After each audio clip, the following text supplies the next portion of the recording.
Good day and welcome back to another DBZ Dokkan Metal video. In this video we're going to be taking a look at basically no item run for the Fusion Zamasu Red Zone stage. So pretty straightforward.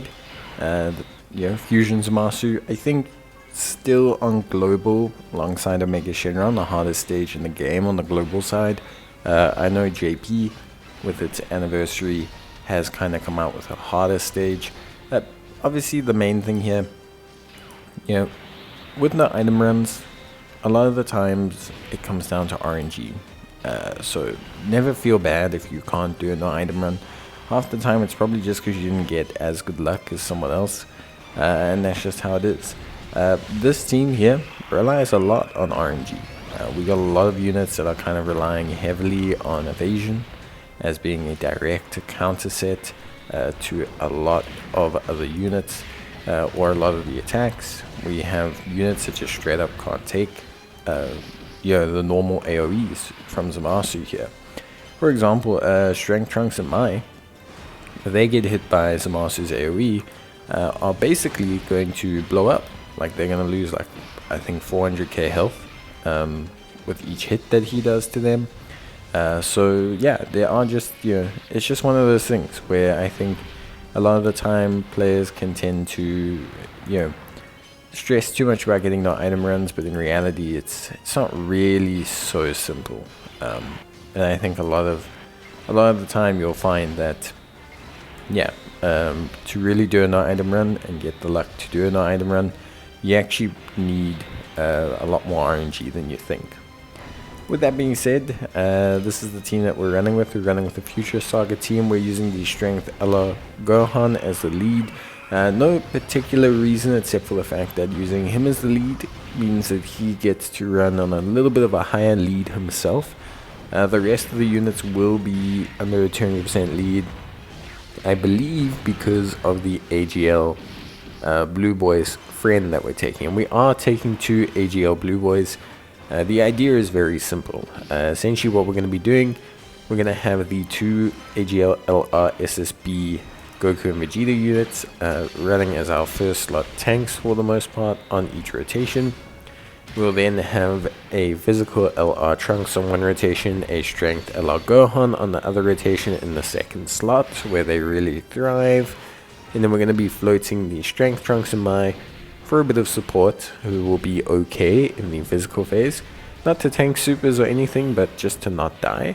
And then we will also have the physical Gowasu and Zamasu, who also will function in a pretty good capacity as well. So they also rely on evasion, not so much in the interface. They can actually tank with double supers, but they will rely on evasion in the physical phase for sure. So they're going to be floating, and then we are also basically, we're pretty much relying on all of those units to kind of do their thing, for the most part. But yeah, and then we have AGL Trunks and Mai, who are pretty tanky with the right conditions. They're, again, not going to be able to tank a super, but they'll do some decent damage because they actually have like double. Like they have that big increase in damage and those crits against like Zamasu units and that, which is very good. So they'll have that kind of going for them, which will keep them relevant and help us out in the interface. And then of course, the team just in general should function pretty well. So obviously a couple things here. When it comes down to like these kind of team builds and things like that, and talking about Zamasu or how to beat Zamasu, so the interface is actually probably going to be where you're going to struggle the most. It sounds weird to say considering how hard physical Zamasu hits, but the AoEs really do cause a lot of teams problems. I mean, you'll see, and you've seen by now, like Trunks and Gohan, who are exceptional units, and Trunks even has type advantage.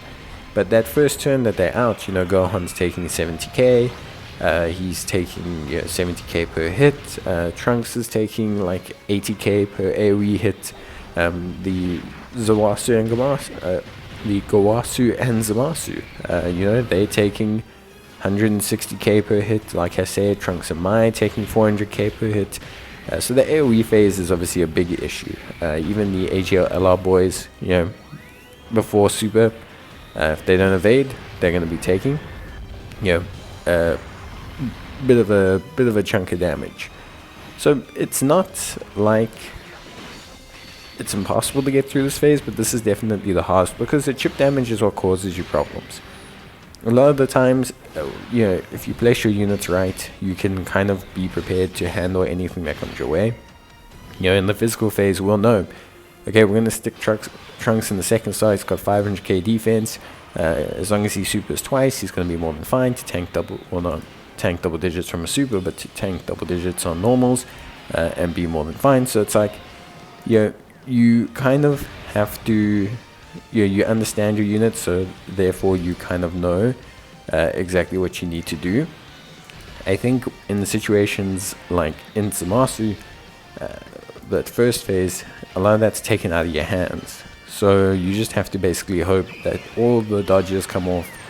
You have to hope that all of the units get their super attacks, the right units get supered. It's a very, very interesting phase. Once you get through there though, generally speaking as well, you've usually taken enough chip damage to proc the transformation from AGL Vegito, and we really only need the 2 turns. So AGL Vegito, very simple, very cool. AGL Vegito, gonna go crazy. He's going to really just set up the rest of our rotation. Remember, he boosts defense on his super, which is very crucial for this team in general. So AGL Vegito, great. Obviously his active skill we use immediately so that he can dodge pretty much all the high intensity attacks. Physical Zamasu does tend to front load, which also helps out. Strength Gohan is more than fine after super, especially after the defensive raise from Vegito. And Goasu and Zamasu will definitely take damage, and there you need to rely on their evasion. So there you entirely critically relying on their evasion. Even if they get a double super with Vegito's raise, they're not going to be in the position where they can, where they're going to not basically get us sent to the Shadow Realm. I think even if we're at full health, we would take a significant chunk of damage there. So it is important to kind of make sure that we're on track and keeping on top. With a little bit of dodge and a little bit of luck from them. With that being said though, everything gets up more than fine. Like I said, as you can see here, Zamasu is front loading the first slot a lot. This is great because AGL Vegito essentially all good to go. We could have potentially transformed Trunks, but I decided against it, not so much because I didn't want to transform him, but just in the off chance that somehow we ended up back at this rotation. I wanted to keep it, and you had to gamble against the one attack against him. He is more than fine defensively. Remember, he has 500k there, but he's going to increase his defense quite substantially when he supers. And also he will gain that damage reduction as well because of how many times he super attacks. So definitely will be more than fine defensively for a normal. The gamble, I guess, was on the fact that, yes, he could potentially have taken a super attack at this point. But honestly speaking, it's just, it was a fairly safe gamble, I want to say. Could have been something potentially worse, but realistically speaking, pretty safe gamble. And you pretty much wrap it up from there. Honestly speaking, between Trunks, Vegito, and Future Gohan, you got more than enough damage to really just sort out physical Zamasu. He can't hit Vegito, so you just end up easily claiming the win. And really easy. Like I said, once you get to the physical phase, at least with this team, you're pretty much good to go because the ramp up in damage from all your active skills and usable abilities and just their general defense and everything. Once they get to turn 5, turn 6, they're all pretty much good to go. And ready to kind of head out and basically just do their thing. So it was a pretty fun run. I would say I tried it with this team maybe about 4 times, if I'm being honest. A lot of the times it just came down to Trunks and Mai. Like, do they dodge? If they dodge in that Zamasu phase, then you get to the physical phase and everything lines up and you're good to go. Do they not dodge? Then yeah, obviously you then tend to struggle. But overall, it all worked out fine, and yeah, it was honestly a pretty fun run. But that's it from me. Nice KO screen to finish off. So hey, pretty cool. And that's basically gonna be it from me. I hope you guys enjoyed the video. If you did, of course, please leave a like. It's always greatly appreciated. But yeah, otherwise I will see you guys in the next one. So yeah, until then, thanks for watching. Take care, stay safe, and if you do need any help, let me know. Bye.